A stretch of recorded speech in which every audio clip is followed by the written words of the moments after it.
Jangan lupa subscribe YouTube channel Metro TV News dan jangan lupa nyalakan notifikasinya. Pemirsa, dini hari tadi Presiden Republik Indonesia Joko Widodo telah menyampaikan pidato pada sidang Majelis Umum PBB ke-76. Lantas apa saja pesan dan prioritas utama Indonesia di sidang Majelis Umum PBB ke-76 ini? Untuk membahasnya sudah bersama kami Menteri Luar Negeri Republik Indonesia Ibu Retno Marsudi langsung dari New York, Amerika Serikat. Selamat pagi Bu Menlu, apa kabar? Selamat pagi Jakarta dan selamat petang dari New York. Alhamdulillah baik, semoga sehat selalu juga Mbak Vera. Alhamdulillah, salam sehat selalu. Bu Menlu, ini Pak Presiden sudah menyampaikan pidato pada sidang Majelis Umum PBB ke-76 dini hari tadi. Lalu apa pesan utama Presiden terkait pandemi yang masih melanda dunia saat ini? Baiklah, jadi tadi Presiden sekitar pukul 16.45 waktu New York menyampaikan statement nasional Indonesia di depan sidang Majelis Umum PBB yang ke-76 secara virtual, dan saya sendiri yang mengantarkan pidato Presiden tersebut dari General Assembly Hall Markas Besar PBB di New York. Di dalam pidatonya Presiden ada 4 hal yang disampaikan kepada Presiden yang memerlukan kerjasama dunia, kerjasama internasional. Yang pertama adalah dalam konteks mengatasi pandemi, karena ini adalah sangat penting artinya. Dan di dalam konteks mengatasi pandemi, kembali Presiden menyampaikan kekhawatirannya terhadap terus terjadinya diskriminasi, politisasi, dan masih terus terjadinya gap vaksin di antara negara maju dan negara berkembang. Kemudian yang kedua, Presiden menyampaikan pentingnya bekerja sama dalam konteks pemulihan ekonomi. Dan Presiden menekankan bahwa pemulihan ekonomi ini tidak akan dapat terlaksana apabila pandemi ini tidak selesai.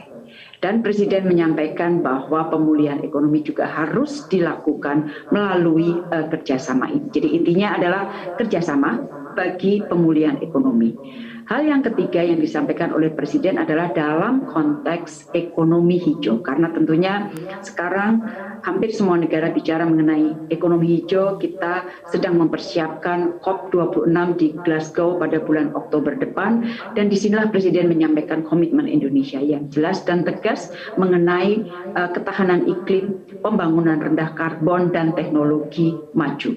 Di dalam konteks ini Presiden menekankan kembali pentingnya kerjasama guna memberdayakan negara berkembang agar dapat melakukan transformasi energi dan teknologi. Dan hal yang keempat yang disampaikan Presiden adalah pada saat kita sebenarnya mengatasi pandemi ini, jangan pernah lupa bahwa kita harus terus juga bekerja sama untuk mengatasi isu-isu dunia, yaitu melawan intoleransi, konflik, terorisme, dan perang. Dan di dalam konteks ini secara khusus, Presiden menyampaikan atau memberikan perhatian terhadap hak-hak perempuan di Afghanistan, kemerdekaan Palestina, dan juga krisis politik di Myanmar. Jadi ada 4 hal utama yang disampaikan Presiden dalam statementnya. Ada bagian lain tambahan, yaitu adalah mengenai presidensi Indonesia di G20 mendatang. Baik, kita akan kupas satu persatu, tapi menanggapi terkait dengan kekhawatiran Presiden mengenai penanganan pandemi secara global. Lalu apa secara konkretnya upaya Indonesia untuk memperjuangkan kesetaraan vaksin ini, Bu? Jadi banyak sekali yang telah dilakukan Indonesia. Satu, tentunya dukungan politik kita selalu lakukan secara konsisten. Kemudian yang kedua adalah Indonesia, saya sendiri kan status saya adalah sebagai salah satu co-chairs dari COVAX AMC Engagement Group. Kita berusaha bekerja keras agar COVAX dapat mendistribusikan 2 miliar dosis vaksin kepada dunia pada akhir 2021. Namun kita harus menghadapi situasi di mana target 2 miliar ini belum dapat dipenuhi.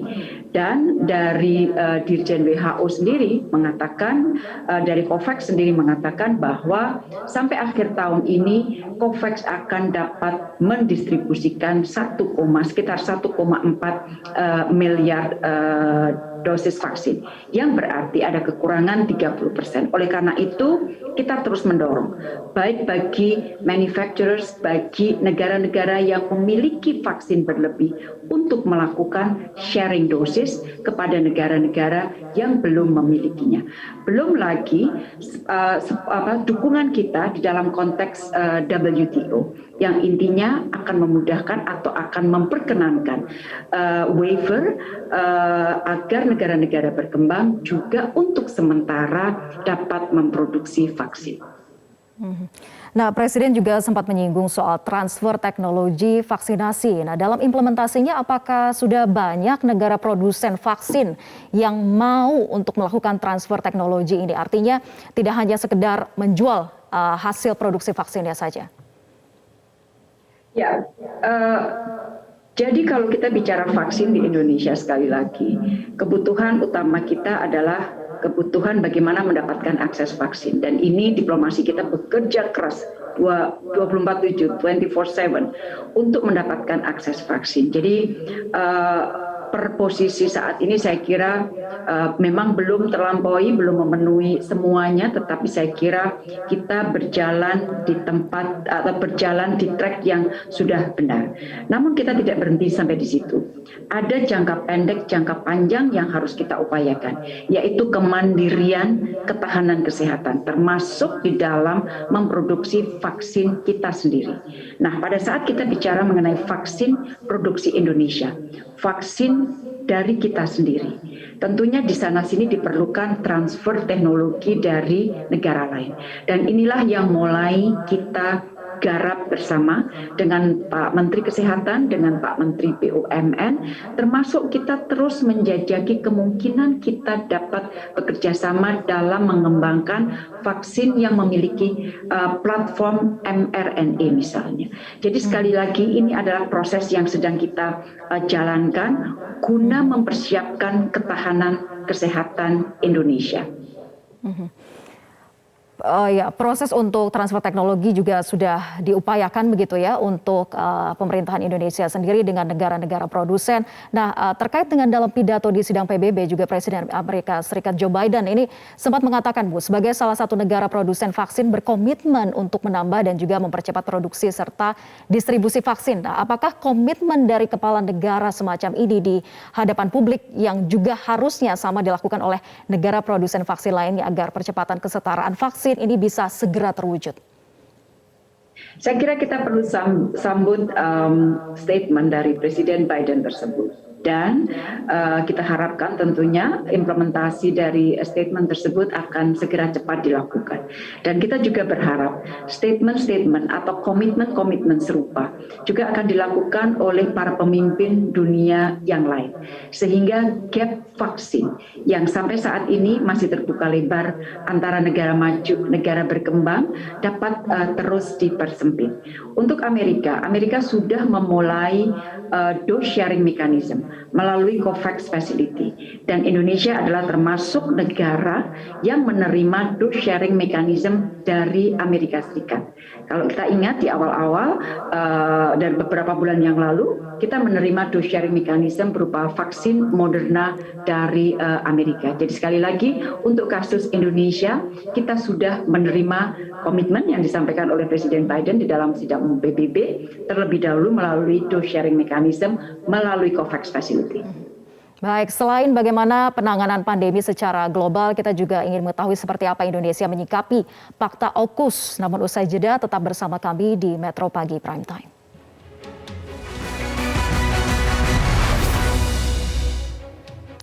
Kita masih terhubung dengan Menteri Luar Negeri Republik Indonesia, Ibu Retno Marsudi, langsung dari New York, Amerika Serikat. Bu Menlu, terkait dengan kiprah kita dalam menjaga perdamaian dunia.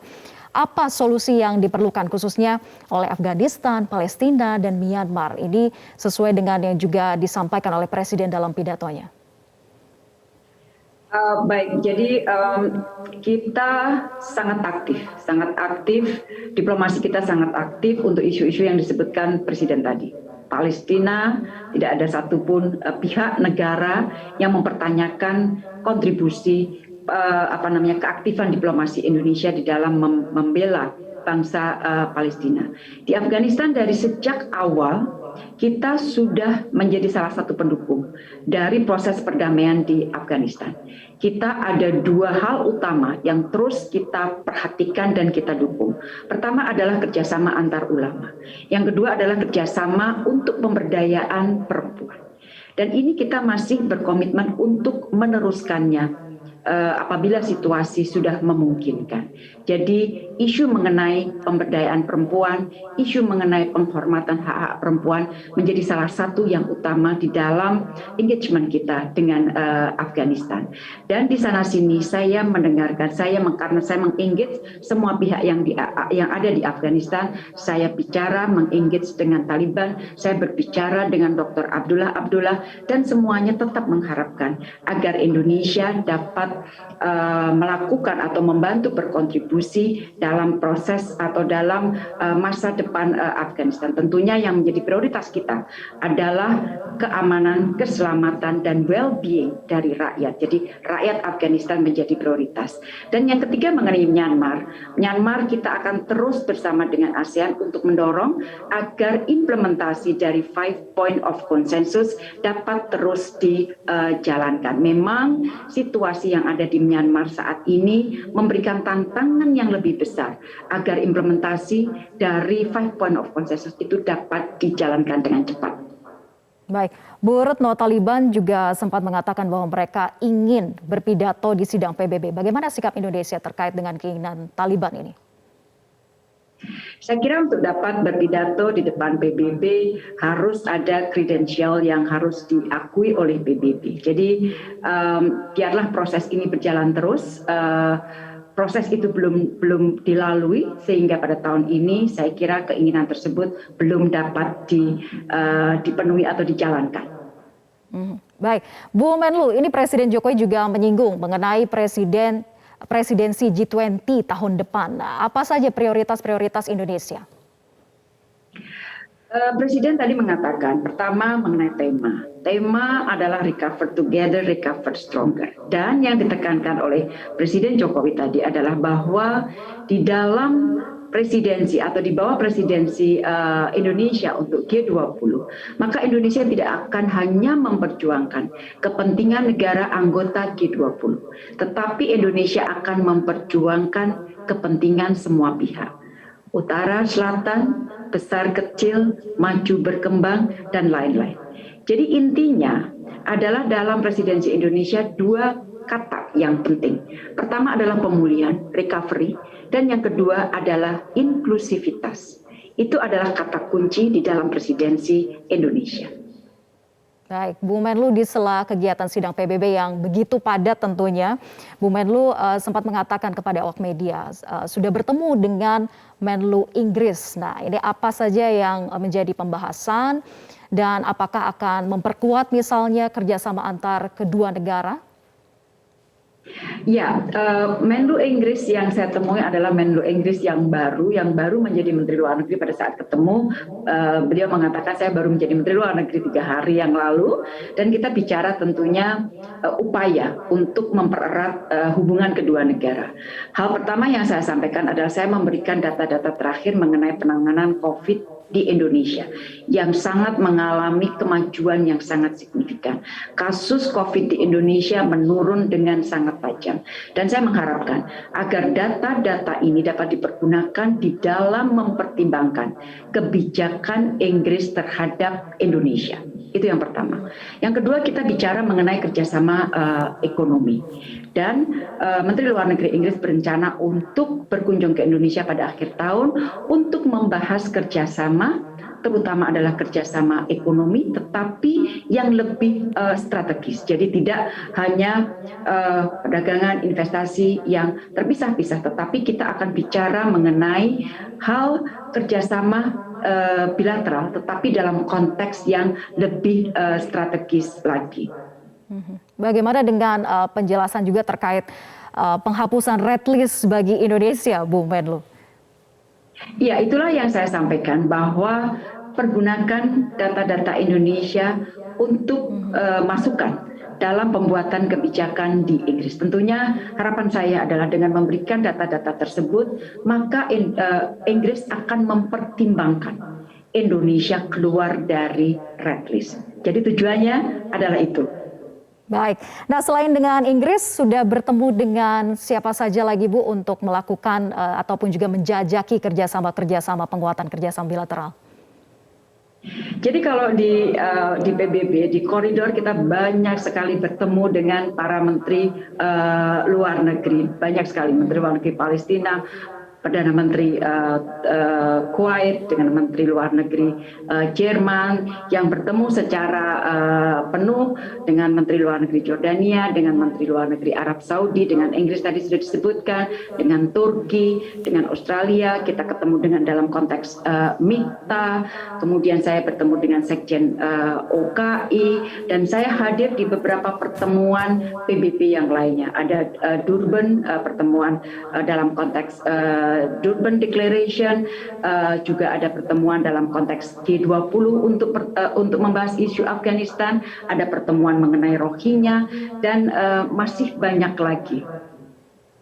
Baik. Oh, dengan Bonita, saya lupa. Baik, artinya sangat padat sekali ya Bu ya agenda pertemuan dengan berbagai macam negara. Nah, Bu Menlu, yang sedang menjadi sorotan publik ini khususnya juga cukup menarik para ARMY adalah kehadiran BTS di sidang PBB. Nah, Bu Menlu, ini ARMY juga nggak nih Bu sempat foto bareng dengan BTS? Sayangnya saya tidak sempat foto bareng dengan BTS, tetapi saya foto bareng dengan Menteri Luar Negeri Korea Selatan tadi pagi. Oke, nah Bu, ini kan perwakilan anak muda begitu ya di dalam sidang PBB. Apakah pesan-pesan yang disampaikan keterlibatan perwakilan anak muda ini juga direspon positif oleh berbagai perwakilan negara-negara lain? Yang menarik adalah dalam pidato pembukaan Sekjen PBB kemarin, Sekjen PBB menyampaikan 6 hal mengenai adanya gap.